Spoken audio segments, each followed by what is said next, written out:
Hello, Bonsai audience.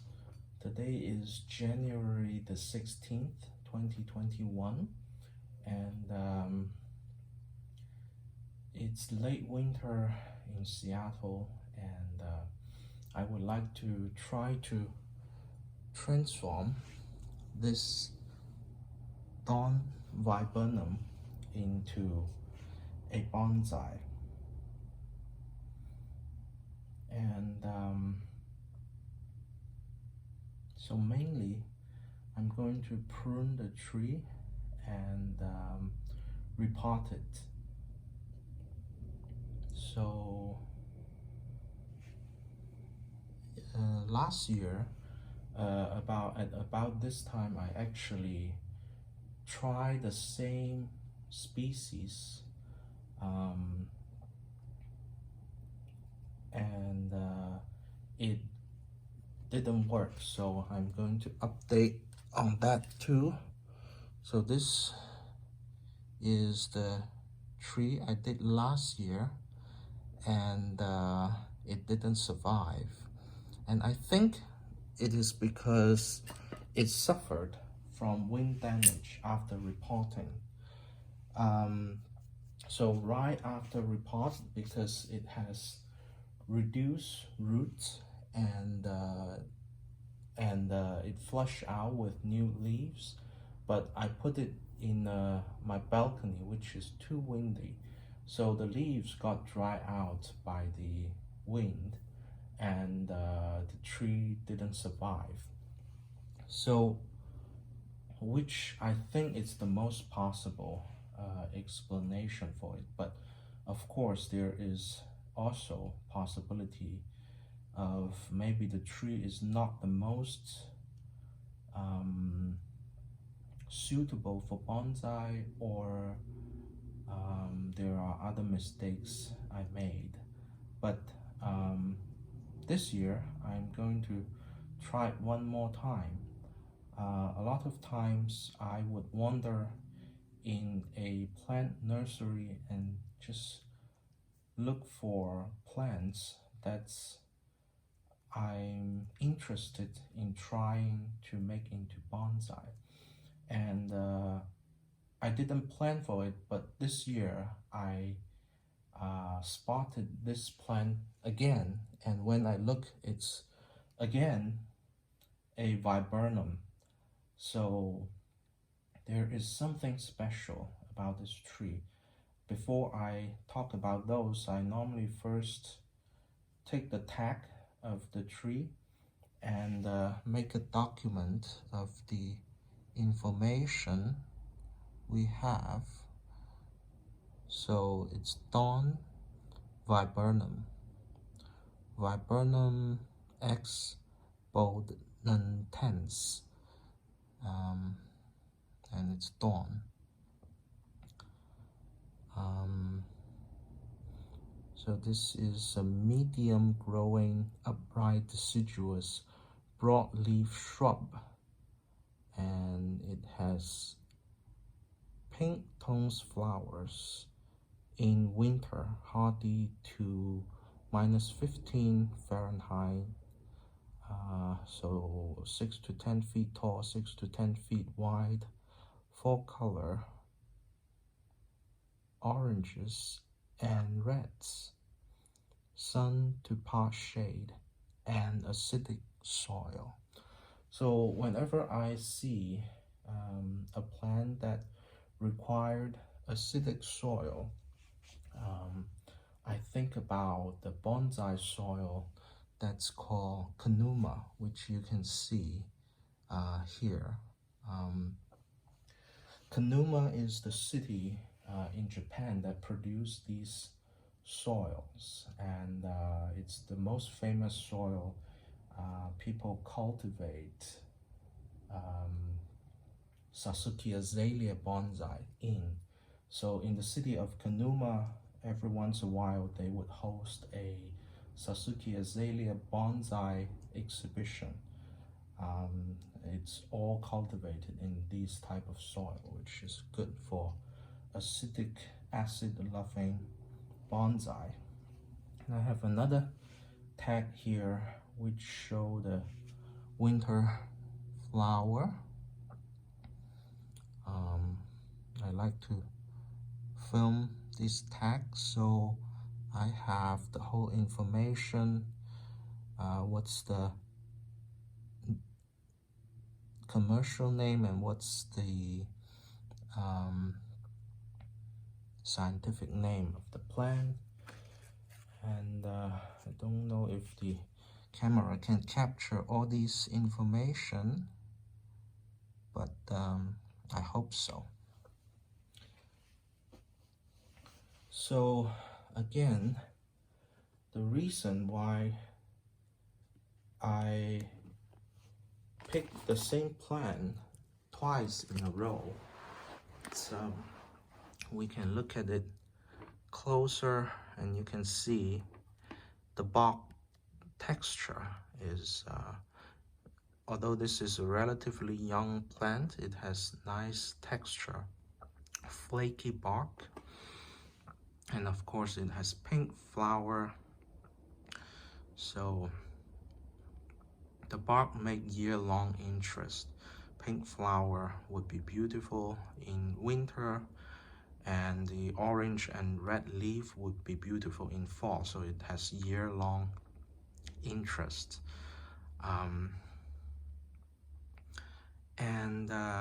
You can see it buds back profusely in the old wood, so it's also very interesting for bonsai purpose. And it is the leaf pattern is opposing leaf pattern, so every note you have two opposing bud that would come out, so it would be highly predictable when you do pruning. So every time you prune off a shoot, for example, someone in the nursery prune off this shoot, you would got two shoots coming out from there. So it's very good for doing directional pruning. It's highly predictable. So if you prune this shoot, these two buds would grow and grow into a branch. Very good for ramification too. And but it bud back so profusely, sometimes you would run into problem of too many shoots come out from one place, and we probably would need to keep pruning it. Be careful. For example, you have one shoot that's coming out here, which at this junction you already have two. So if you have three shoots coming out from one place, a lot of times it would create inverse taper, meaning the trunk is smaller on the bottom compared to on the top. So that's something to look out for. And the other thing is, if we look at the pruning that the nursery people did, this shoot was pruned off and the whole shoot died back to this node. So there is potential of dieback for this plant. So that means every time we prune, we would need to leave a space. For example, if I would need to prune back to here, we would need to leave a distance where we prune. We may just prune here, so that this branch would die back to the next note. So that's what I got from the observation of this tree. Would be very interesting material for making bonsai if I can get it to survive after repotting. And you can see some of the buds has already started to swell, so it's a perfect time to repot. But it is so early, it's just mid-January, so After repot, the tree is weakened, and if you get a hard freeze, it's likely to kill the tree. So I may need to be extra careful with the plant after I make it into a bonsai. Look carefully in the weather forecast. Whenever there is a freezing weather, I will need to bring it in for a night or two in an unheated room, ideally an unheated greenhouse, to protect it from frost damage, and then bring it out. Last year, I also made the mistake of putting it in protection for too long, and it leafed out. And when I move it out, the leaf was probably too soft to withstand the wind. So ideally, it should stay outside all year long, unless there is special case where the tree is weakened and they will need some protection. You can see the hardiness is as low as -15 degrees Fahrenheit, so it's very cold hardy in theory, but in a weakened state it may be different. Okay, so then I would like to discuss what I'm planning to do.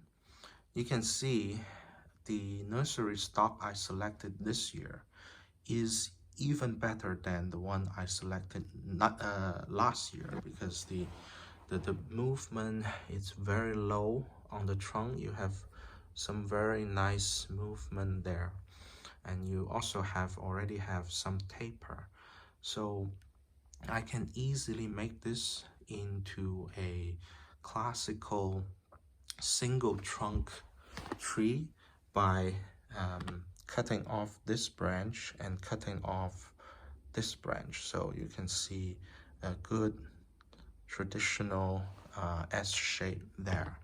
And I also can make this into a multi-trunk tree by cutting off this part and make this the trunk line, this little branch, develop that, and keeping this as the twin trunk. Maybe I can cut off this.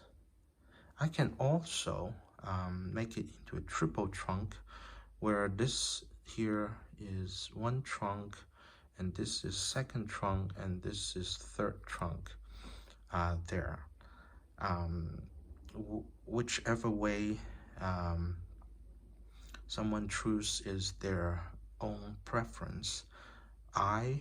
For now, I would like to try the triple trunk option, and some cleanup I would need to do. For example, these branches I would need to cut off. This inner growth I will need to cut off. This back branch I would ultimately need to cut off or shorten, but now it's bearing a flower, so I'm going to keep it for now until I can enjoy the flower for a little bit. So we have 2 flower buds on the back, so hopefully we can enjoy some flower this year. So I'm going to do a turning of the tree to see the whole back and front.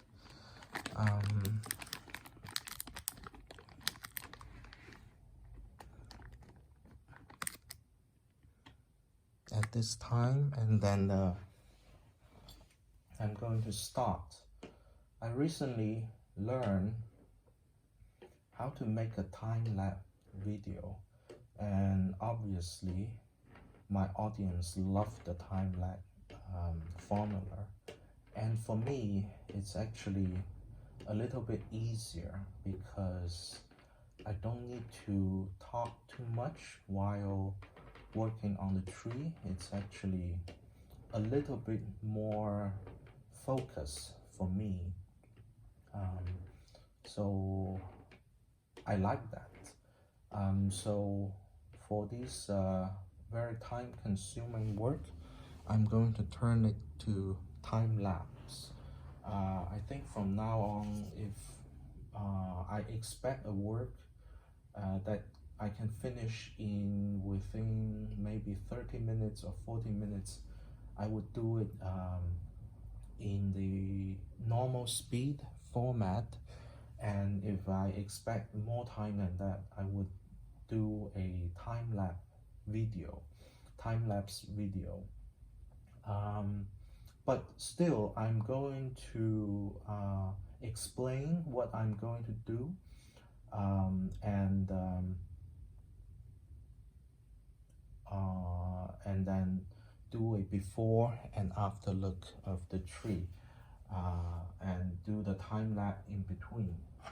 So this is the pot I'm trying to put this tree in. It is the pot that I chosen for my rhododendron tree, but after I bought it, I feel that the rhododendron is still too small, so the pot is a little bit too big for the tree. But this pot is probably good for this tree, so I'm going to use this instead.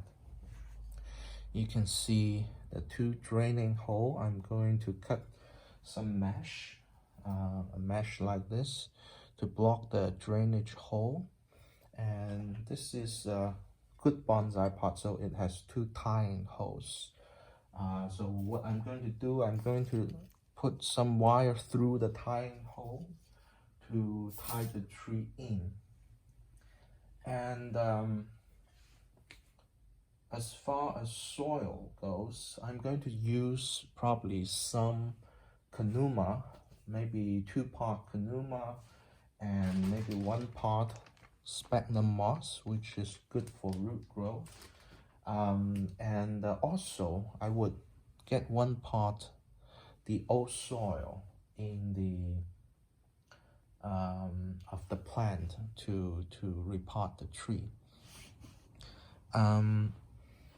So in terms of repotting trees, most professional or experienced bonsai hobbyists, they are going to suggest keeping part of the root ball untouched and while repotting, because there may be some beneficial bacteria or fungus in the soil that's in symbiosis with the plant and make the plant healthy.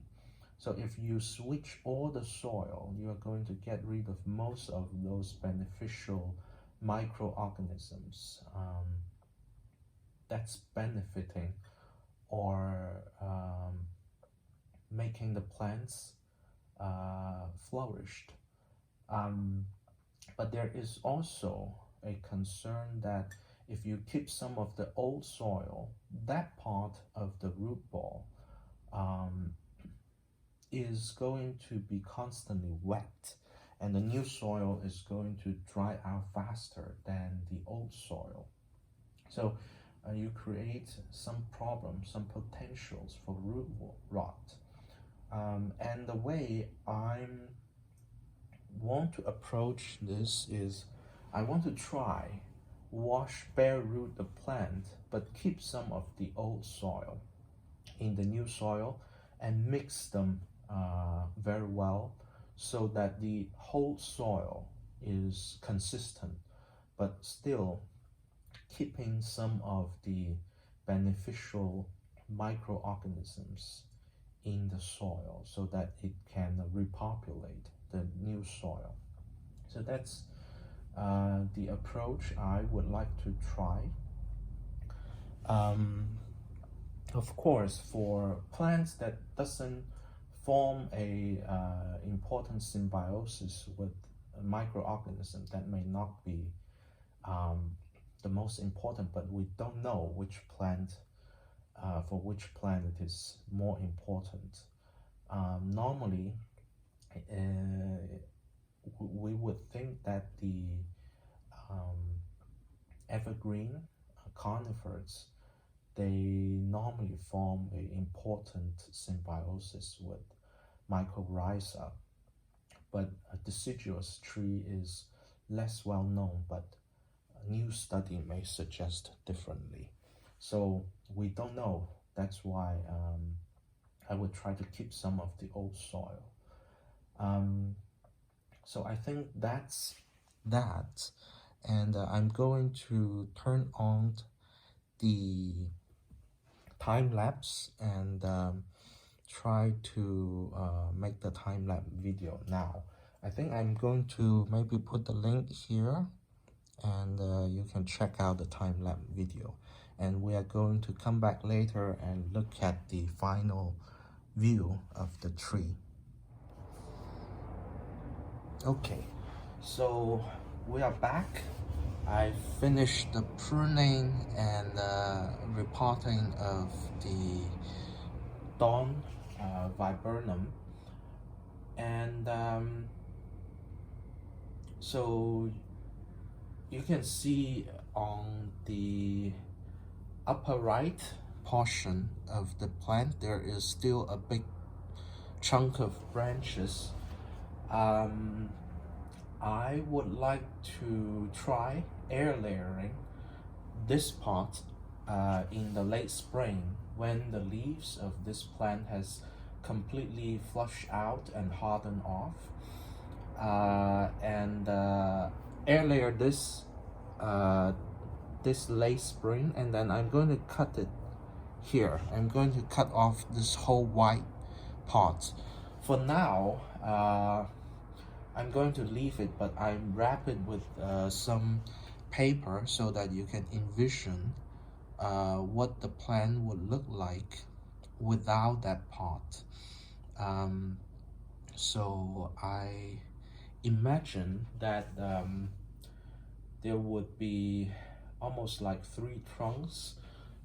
Here the tallest trunk, and then the second tallest, and the lowest trunk.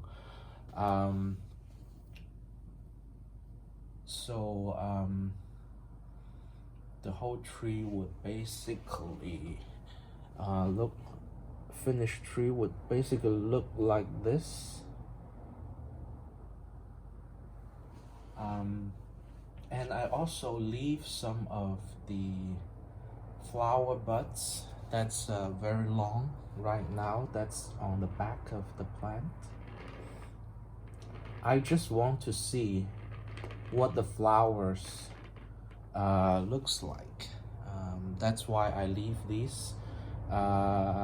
After it flowers, I think this branch would be completely removed, and this branch it could be completely removed, or it could be shortened.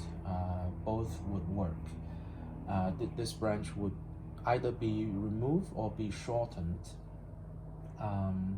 but that would be after it flowers. I just want to see it flower once and what it looks like, what it smells like. After that, it may be many years before I see the plant flower again. You can see these very long shoots. At the very tip of these shoots, it bears flowers. So in terms of training as bonsai, it may not be the best thing, because we don't want these elongating shoots. So I envision there may be many years when I'm training this plant as a bonsai, because we would routinely cut back the long shoots. We will not see any flowers for many years in between. And one day, if this plant becomes so used to the training of bonsai, and it no longer need to bury long shoots no longer need long shoots to bear flowers, maybe it will flower again. But I imagine in many years after this, I would not see flower on this plant anymore, because anytime you get a long shoot, I cut it off. Anytime you get a long shoot, I cut it off. So I may not see flowers after that, but the primary purpose of developing a bonsai is to have a nice branch structure and have a small plant like a bush. This viburnum is fundamentally a bush, not really a tree, but you want to have it looks like a old tree. So if you get these tiny trunks and have very long shoots, that would look exactly like a bush. It would not look like a tree. But if you have a strong trunk and with shorter branches, it would look like a big tree. It would be more in proportion. So for a very long time, I'm just going to cut all these long shoots. But for the first year, I would like to see what the flower looks like. It's just out of curiosity. So after it flowers, I'm going to cut these shoots off. So now I think I will go back to the front one more time and take a look at the tree one more time. After I cut this off, I'm probably going to develop this as the continuation of the trunk line, and this would be a branch. So I think this is the creation of this Dawn Viburnum bonsai. I hope you enjoy these videos, and I will see you next time. Take care. Bye.